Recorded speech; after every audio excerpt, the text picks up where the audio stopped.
Welcome to Terry's Tips, guys. Get a notebook, get a pen, because today I'm going to help you increase your personal credit scores on all three bureaus. I'm going to wrap it up into 5 steps to help you simplify the process and actually get results, guys. And I'll do my nugget at the end. So first, I want you to set a goal.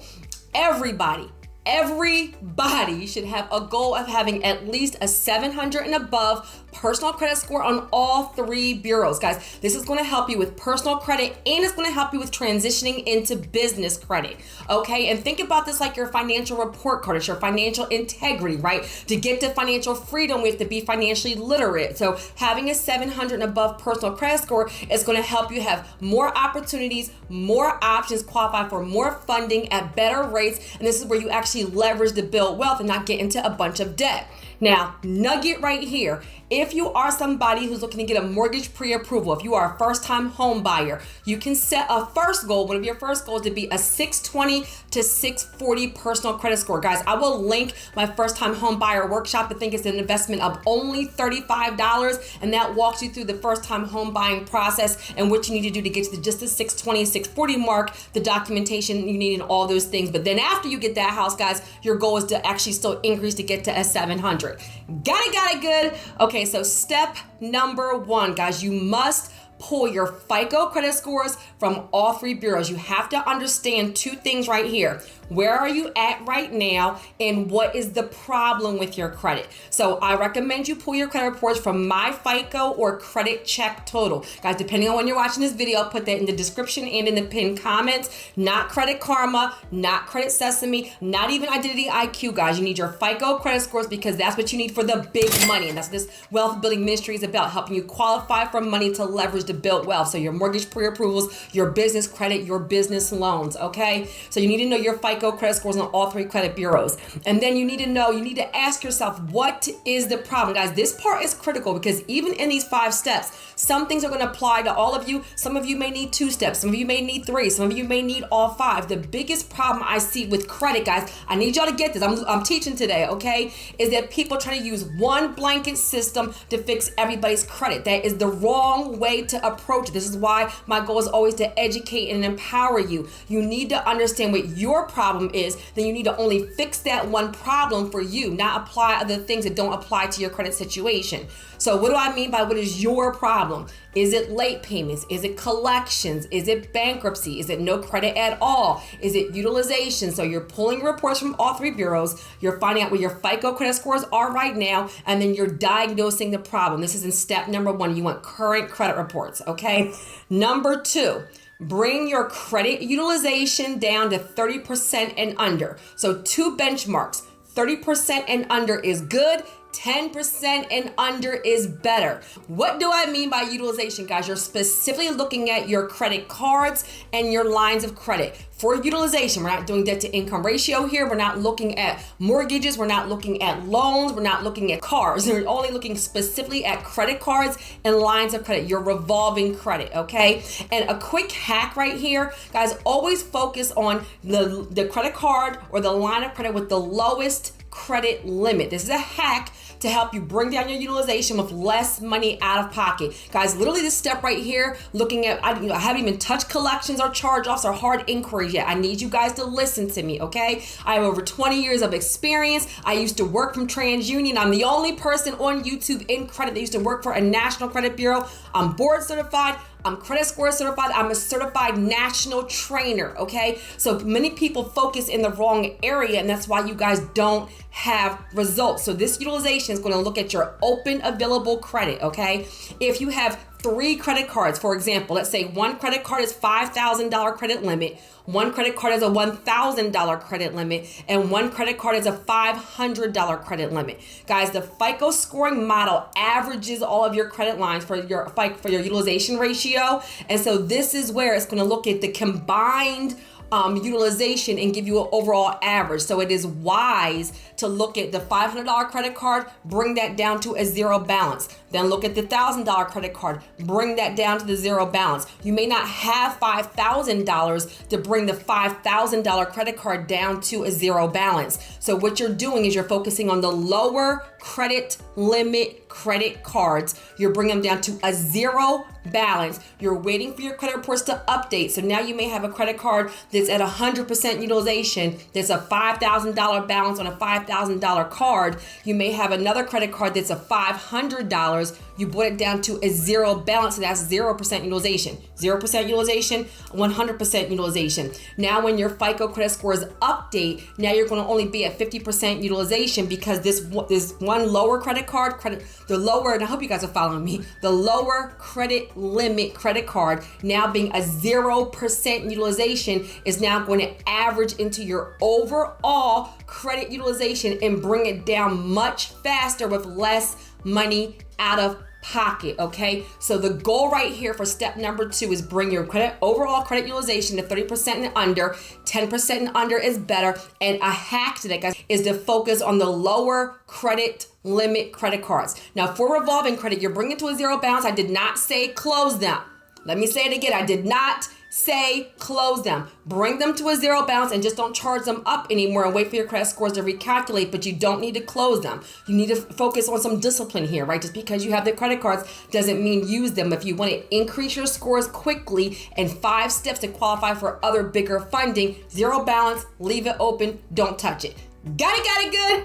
All right, guys, in step number 3, this is where if you have any accounts that are past due, any open available credit that's past due, so your open credit cards, your open personal loan, open mortgage, open car note, open personal loan, anything that's currently open. I have not even touched credit collections. I haven't touched repos, charge off. I haven't even gotten there yet, guys. Focus on your open available credit. Nugget right here. For all my vets, you already know, but for all my new people, I drop nuggets through the entire video to help you have better results. Guys, nugget right here. When you're going for financing, lenders are heavily looking at how you currently manage your current debt. That's why making sure your current car, your current credit card, your current mortgage, your current personal loans, your current student loans are all in good standing with low utilization. A lot of times, depending on what it is you're trying to qualify for, you can qualify for it with your current items being in good order, even if you have 1 or 2 collections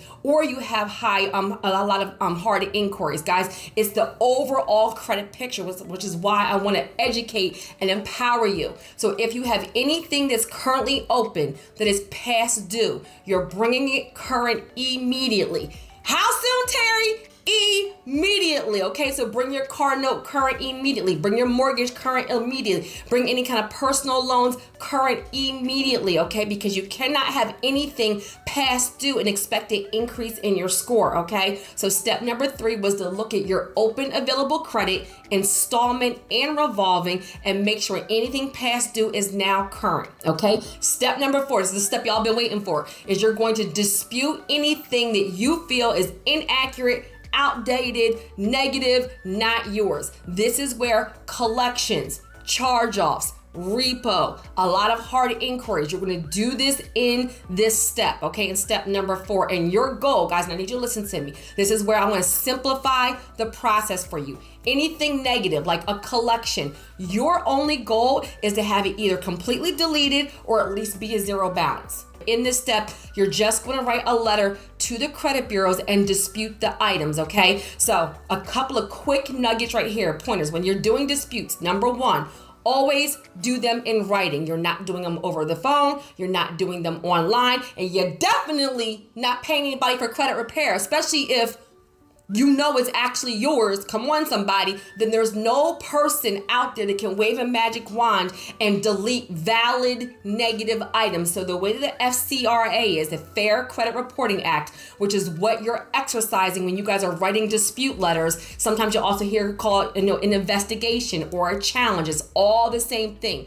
Do not let these YouTubers and these videos confuse you, okay? But when you are challenging something on your credit report, you, the consumer, are exercising your rights underneath the Fair Credit Reporting Act, and you are challenging it with the credit bureau directly. And the only thing you're doing is you're putting the burden of proof on them. So you're going to, if you have any kind of collections, any kind of charge-offs, any excessive inquiries that you don't recognize, dispute it with TransUnion, Equifax, and Experian, all three bureaus. You're doing it in writing, and you're always including 2 forms of ID to prove that this is a valid dispute coming from you, the consumer, and not some credit repair place.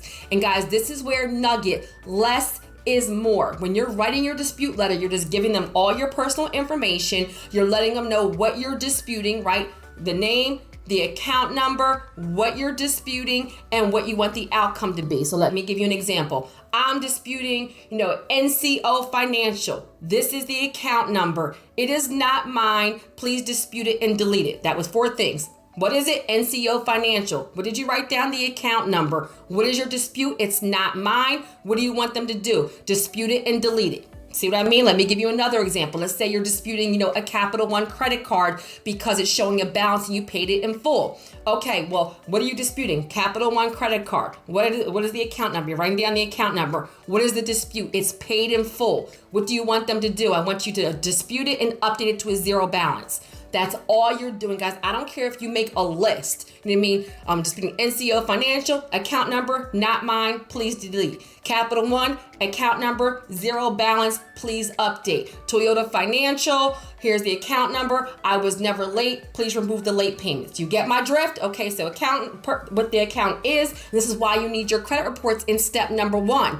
Nugget, stop looking at just your score. If you want to be a multimillionaire, you want to be financially literate, you want to be financially free, you want to transition into business credit, you have to take ownership of this process and actually look at your accounts. Your score just tells you what your overall rating is. It's not going to tell you what's on your report and why things are good or bad. So I need you, king, queen, to go through and actually read your reports. That way you know what the problem is, how to fix it, and even what to put in your letter. Even if you're doing the hard inquiries, guys, this is the company, this is the date, this is the inquiry is invalid or unfair, or I don't recognize it, dispute it and delete it. You can do it all on one letter. Stop letting these credit repair people tell you to write a letter January, a letter February, a letter March, a letter April. That makes literally no sense at all. Regular consumers, when you guys get your reports, if you see 5 things that are inaccurate, you're going to write 1 letter, list all 5 things, okay? So do it in a way that makes logical sense, not this credit repair way that some of you guys have been paying for credit repair for 1, 2, 3, 4, 5, 10 years, and you still don't have any results, and you're still brainwashed. I got to do it this way. And some of y'all could have been got to your goal if you just got a little bit more knowledge and education. So I'm here to help you. Now, real quick nugget right here.